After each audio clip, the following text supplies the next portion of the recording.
to the Elite Life Podcast with your hosts, Trisha and Kylie. Here, we guide you on a journey of personal and professional transformation, revealing the secrets to success. Whether you're a seasoned pro or just starting out, join us as we unlock the doors to the elite world of growth, grit, and grace. So, let's dive in.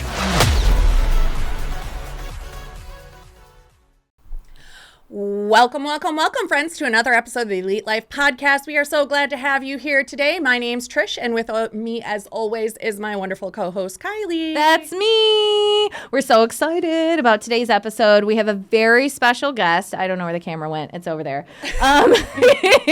He's a strength, mobility, and nutrition coach with Lifetime Fitness. He's known for his incredible work in helping athletes make comebacks after injuries and promoting health and wellness with a strong mentality. Please welcome Nate Baxter. How we doing? We're so excited to have you here. We've had a little bit of banter before producer Dave got the cameras going. So we're just going to jump right in. We like to start at the beginning. So kind of tell us a little bit about your background, like what happened that brought you to this place of being so into fitness and health and helping people. Yeah, I've always not been able to sit still whatsoever. So moving, doing something that's active has always been like kind of the number one consideration in terms of what I want to do. When I first started kind of leaving high school, going into college, I actually went into high pressure boiling operating. So I got certified in high pressure boiling operating. What is that? I don't even know. It's very, very boring. My brother did it. He was a stationary engineer, and he went to college for mechanical engineering, and he was making a lot of money doing absolutely nothing. He's really good at Sounds like the American dream. finding jobs and doing nothing. And so I was doing that, getting certified in that, and I realized I cannot have a job where I'm doing nothing. It makes the time go down super slow, not interested in it all. I see no advancement whatsoever. So doing that, I realized what do I actually like to do? And you look at my Instagram, Passionate. I like to do something I'm passionate about and actually feel like I'm doing something with my life instead of, fixing boilers and sitting in a dungeon down in an elementary school or something. So got into fitness. I started training a lot of my buddies, some family members, and finding people kind of outside from the gym, and just started training them and experiment with that. I realized I loved it. It came very natural to me. So I got my first certification, and I started working over in a gym in Milford called Core 4. And it was actually a group fitness gym. It was the last thing I wanted to do. I did not want to teach 30 people, especially in the morning. So first day I remember walking in, I was teaching 30 people at 5 a.m. and I was so damn tired. I felt like a zombie. And I walked in and it was just natural. I turned into an instant drill sergeant, and everything kind of came from there. I realized I was in the right space, and I don't know. It feels like when you can wake up every morning and you're excited to do something that you're getting paid to do, it's just going to compound over time. So that's kind of where I started. I love that. Yeah. And I feel like with fitness, it's one of those things when you're coaching fitness, because we did a little bit of coaching online for fitness. And Who's we? When you did Beachbody coaching. Ooh. Yeah. Okay. Yeah. So I did it, and I made Kylie try to get fit. I did lose my baby weight. But Beachbody helped me lose my baby weight. The exciting part for me was seeing the difference in people's lives and how excited and grateful they were when they did what you told them to do and they seen the results. For sure. Right? So I think that's a very exciting piece of coaching. What's your favorite part of coaching? My favorite part of coaching is definitely, so seeing someone that didn't really believe themselves kind of change their mindset and kind of realize that they are capable of doing so many things that they never even thought possible. Working with people that really just want to change or like flip that mindset, when you see them day in after day out and you see that consistent change, that's when kind of over time you realize, damn, like you're doing something that actually matters. So I'd say that's one of the favorite parts. Yeah, that's awesome. When I was stalking your Instagram last night, I seen you, you had done like a progression video of a woman doing pull-ups. Yeah. And I was like, oh. She thinks of me. I've wanted to do like actual unassisted pull-ups forever. And you can't do pull-ups either? No, just if I use a band, the band can assist me up, but I can't do them by myself. And I was like watching your video and I was like, oh, that's so awesome. Because she's just like regular chick and she goes doing pull-ups. Well, that's my girl, Tiffany. Tiffany was professional roller derby athlete. So she never thought that she would get back to a pull-up, and I was like, no, we're going to keep going. And it's always right when you think you're not going to get it that you're like a week away. So that was the same thing with Tiffany. Getting someone to pull up is actually one of my favorite things to do, and I've got so many people with. But we're going to hang out. I'm going to come to Lifetime. Yeah. We get a good workout. I can't do a pull-up either. I've got like chicken arms and ostrich thighs, so we've got a little bit of a disparity in ratio going on here. Now, were you an athlete growing up? What sports did you play? So I wasn't like the most major athlete whatsoever, but I did play a lot of basketball, track, cross country, fooling around with friends. That's really about it. Nothing too crazy. But I always was in the gym. When I graduated high school, I graduated with 1.89 GPA. The reason why is because I wasn't in class. I was in the gym all day. You're in the weightlifting section. Like. Sometimes I wasn't even working out. I just felt safe in the gym. I'd be Yeah. sleeping on the benches while I should have been in classes or something. But no, it was always like a home away from home, so I felt comfortable there. Yeah, I found that, like, I looked at myself the other day. I was going to the gym, and I have, like, neon orange shoes, neon pink socks, like, camo pants. And I'm like, I would never go anywhere in the world dressed like Rainbow Bright, but I'll sure walk into the gym with no makeup on, ridiculous unmatching clothes. Like, it's just a place where you can be authentically, like, whatever, and it's okay. Damn Yeah. straight. I love that. Yeah, for sure. It's good to have that feeling, though, too, and have someone like you when you are working with someone who has a goal and they're not really sure where to start. It's amazing. Like, I had Trisha. She was like, you can do this, but like having a situation where someone can partner up with you, tell them your goals, and like make an actual plan. Yeah. Speaking of that, like, you talked a lot about in the beginning him in recovery. So talk to us about like your approach to recovery and like helping athletes recover from injuries, because as I get older, I can't blame it on CrossFit, but when I went to go start CrossFitting, everybody's like, you're going to get hurt all the time. And what I realized is it's not CrossFit, it's your ego. And I want to lift like I'm 20 and I'm 42. So I have spent a lot of time in injury recovery. So I want to hear about what do you think is the most crucial element in helping athletes and like how you approach that and individualize your plans? Yeah, the most critical thing is definitely consistency, simplicity, and the right intensity. When you put all those three things together, you're going to get a great result. If you can't consistently do something day in and day out, one, it's not going to last for a lifetime, which what you want. It has to be the right intensity or else you're going to get injured. And it needs to be simple. It needs to be something that you can repeatedly do over time that kind of counteracts with all those parts. But consistency, simplicity, and the right intensity is everything. If you want to recover, that's how you get stronger. You need to sleep. You need to do the simple stuff. Drink your water. Get your protein. It really does boil down to that. And people ask, what's the fastest way to lose weight? And, there are some ways like, you can cut some water weight really, really easily in a week. I train a lot of competitive athletes, fighters specifically, where they want to drop a lot of water weight. And, you'll see a lot of these 30-day programs where they have someone drop a lot of water weight, but then they gain it right back. It's because it's water weight. It's not body fat. So I never really look for the shortcuts. I look for the things that you can do in and day out and never give up. Yeah. I seen you had people pushing cars on your Instagram. Tell me about that. Yeah. You're probably referring to my girl Shannon. Shannon's a beast. She does a plethora of things. But Shannon was pushing. She likes to push her Bentley out in the parking lot. We say Bentleys aren't for driving; they're for pushing. It's awesome. I'm like, this girl is pushing a car. Vehicles. Yes. Yeah, she's a badass. She owns a bank and a hedge fund. She's an ambassador for the Central African Republic to the U.S. and she was an ex-WNBA player. Oh my goodness. We pushed some cars out back. Nothing too big. Oh, it's Tuesday. We're gonna push some cars around. So you train, it sounds like, a lot of like high caliber athletes and things of that nature.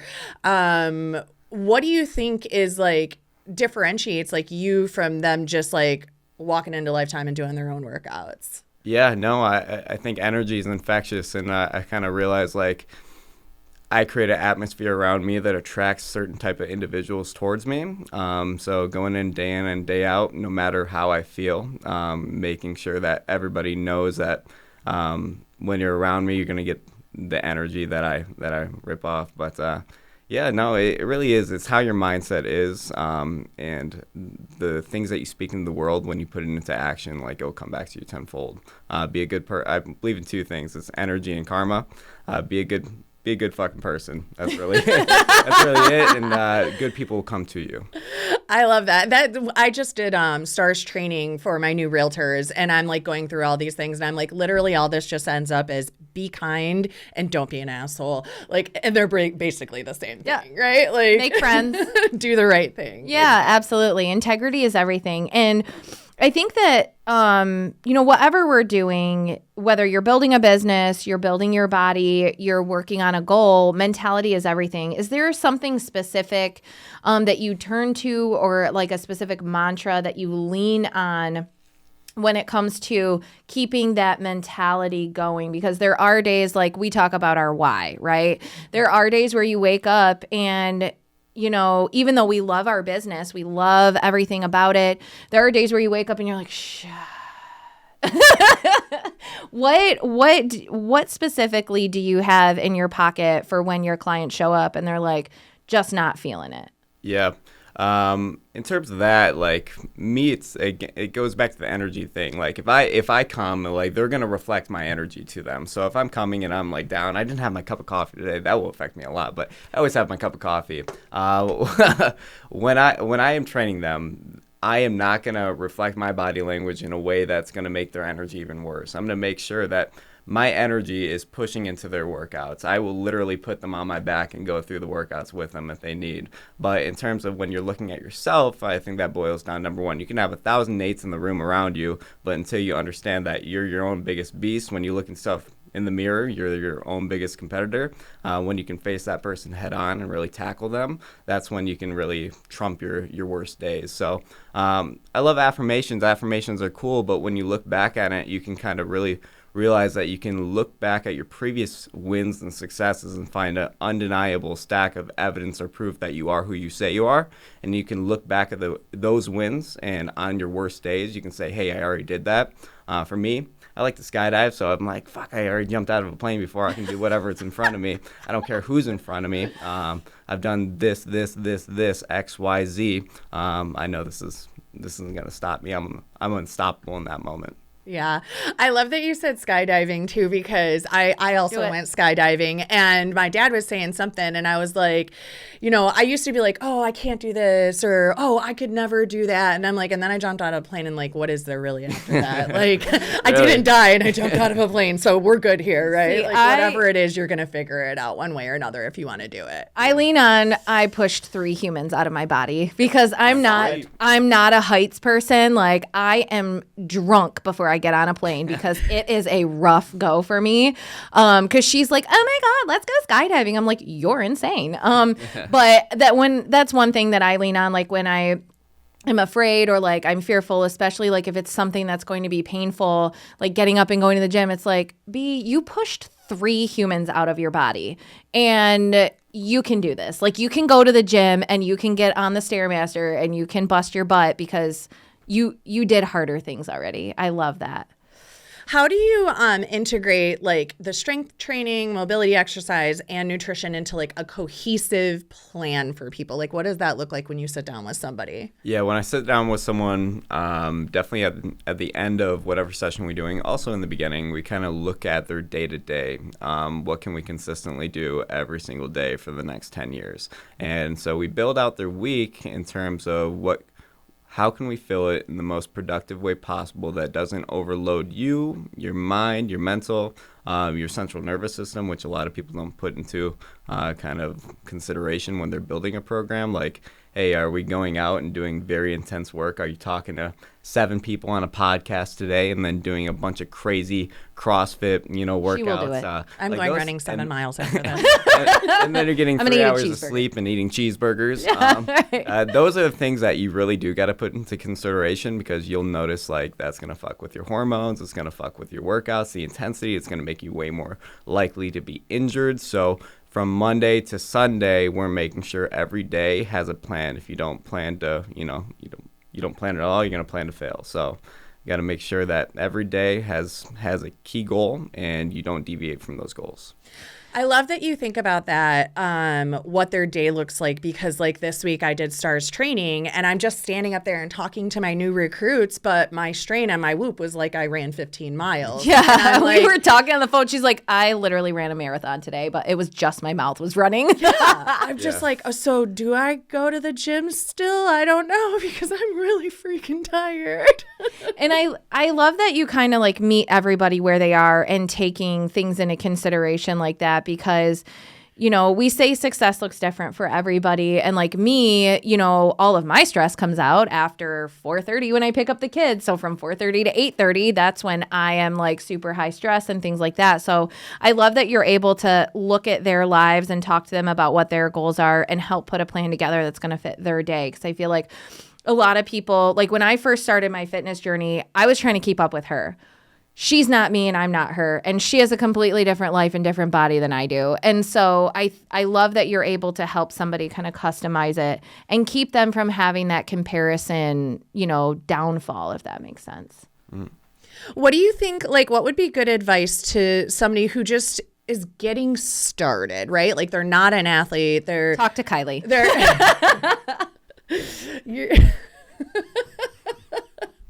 Kylie likes to be Hot Mess Express and she's not, so it just cracks me up. But somebody who's just getting started, like where do I start? Like day one, because obviously like everybody has a day one, right? Like there was a time I moved into my new house and the movers were bringing the elliptical in. And I was like, you can put that under the stairs. I'm not going to pretend like I work out. Like there was a clothing rack. There's more of my life that I didn't work out and eat healthy. I lived off of pizza and never moved anywhere unless I had to, than there is that I actually did. So what do you tell those people on day one? Yeah, just show up. The shittiest workout is better than no workout whatsoever. Would it rather be one day or day one? Get to the gym. Doesn't even, like a lot of people go to the gym, they'll sit in the parking lot for 30 minutes and then drive away. Just walk in at that point. Just walk in, say hi to someone, you know, walk for 5 minutes. These are the simple things that add up over time. When you first start something, you should never expect to be the greatest of all time at anything that you do for the first time. You should expect to suck. And if you can understand those expectations that it's not going to be great when you first start, you can trickle just a 1% win every single time. And when you see those 1% wins compound over time, it's going to make you a little more motivated and it's going to keep you lasting a little bit longer in whatever goal that you commit to. So if someone's just starting out, show up, do something super easy. It doesn't have to be a 10 out of 10 intensity. Don't plan to go in the gym 6-7 days out of the week. Plan to go 2-3 times a week for the next 2-3 months, and then maybe move up from there. You never have to overload yourself. Meet yourself where you are, but the biggest thing is show up. I love that. And what kind of advice do you give to people when they are hitting challenges? Like maybe they did get injured and they're not recovering like they thought they would, right? Well, how do you help them get through those roadblocks and those challenges? Yeah, one step at a time. Don't do the things that hurt you, obviously. Trisha. And a lot of the times people say, hey, like a deadlift or a squat or something like hurts you. It's not necessarily that specific movement. It's like, how are you doing it? What's the load that you're putting on the movement? What's the tempo that you're doing with the movement? So you can look at the little small factors like that, or you can obviously modify the exercise. I have a lot of people, they're like, yeah, I injured my shoulder, so I can't work out. I'm like, how many other parts of your body do you have that you can work out? Like so much. Like I can show you little toe pianos you can do with your feet. Like for everything from your head to your toes. There's so many muscles in your body that you can move. Motion is always lotion, so keep moving. Even that injured area, find a pain-free range of motion that doesn't bother you, and just keep moving it.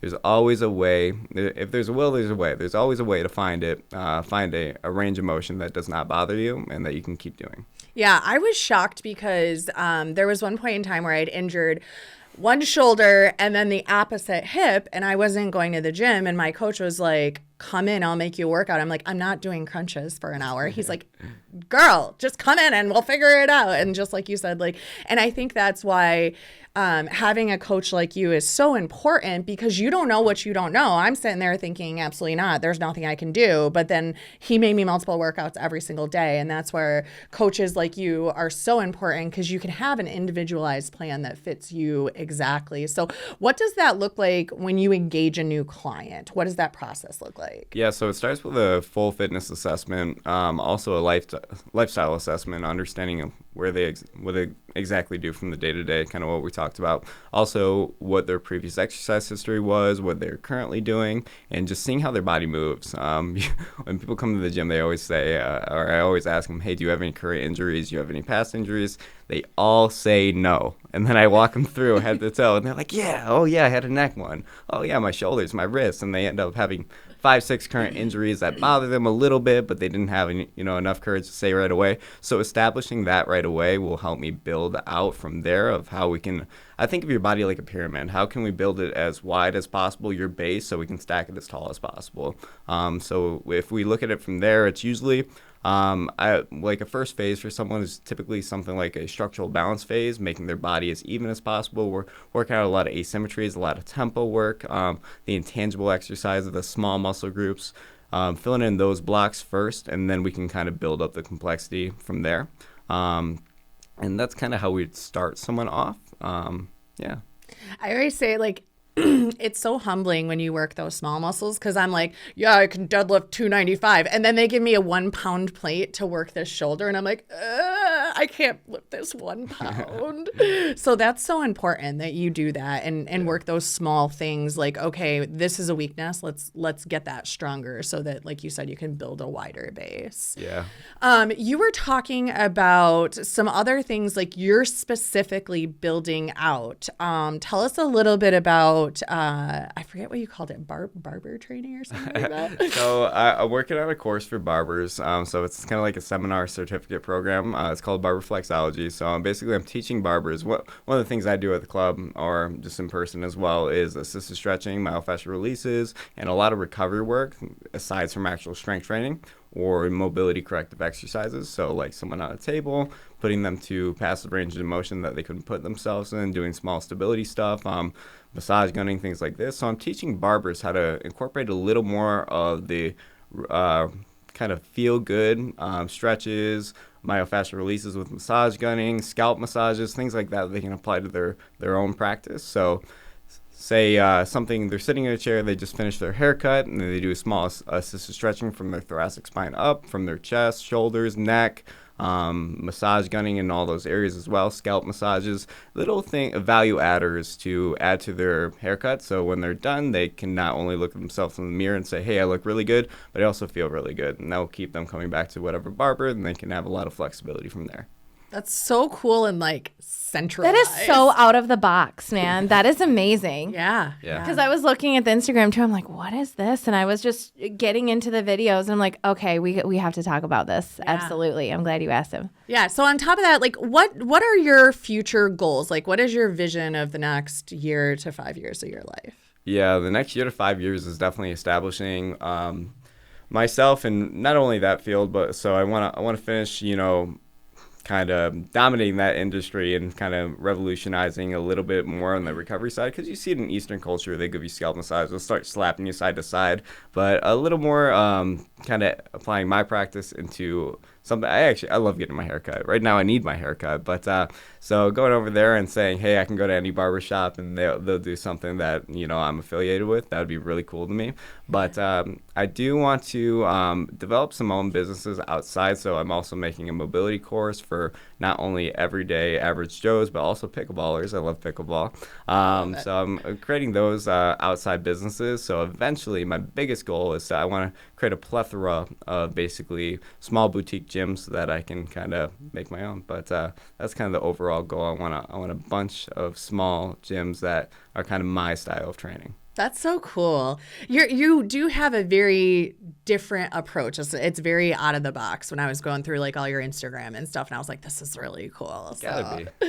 How do you stay motivated? Because you're always like, when you're in that coaching position, you're always giving, right? Like you're always pouring and pouring and Yeah, pouring. what fills your cup? What fills you? Yeah, filling other people's cup. I'm a giver. I love you. You know, like I said, I look back at my previous wins, even on my worst days. I can walk in and I'll be super tired, and you know something happened the previous night or in the morning, you know, that affected my mood. But I can just look at the person in front of me and say, hey, I've done so much with this person. Why would I let that affect, you know, any previous emotions that are affecting me now? Why would I keep letting it affect me? Because I gotta give everything to the person in front of me.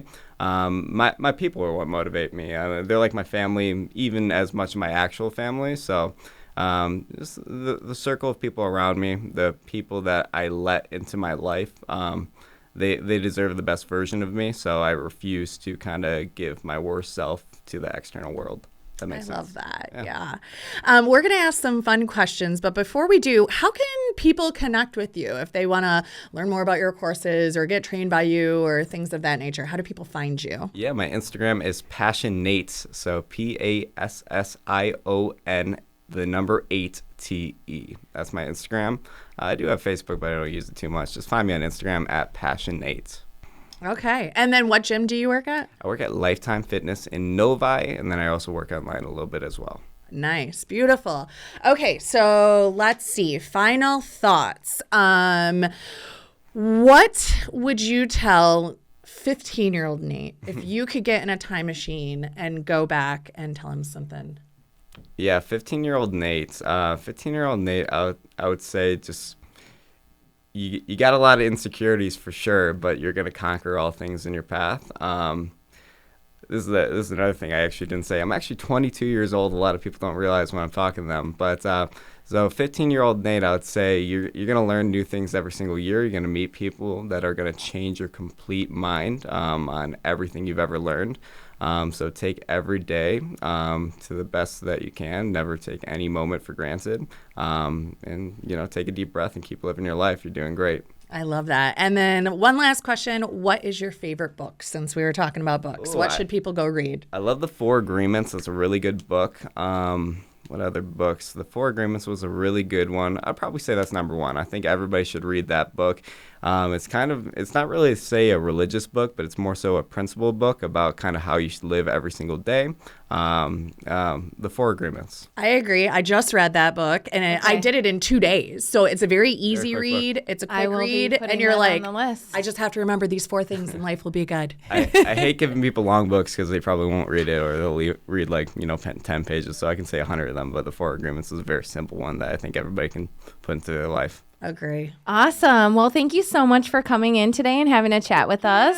This was very, very exciting. And if you like the show, hit the subscribe. Like the show, share the show, and come back next week because we drop fresh content every Thursday. Bye. Out. Thank you for joining us today on the Elite Life Podcast with Trish and Kylie. Don't forget to share this episode with a friend so we can keep delivering you more fantastic insights on grit, grace, and growth. Stay connected with us on Instagram and Facebook, where we'll keep the ideas flowing to help you build a life you love and leave a legacy you can be proud of. Until next time.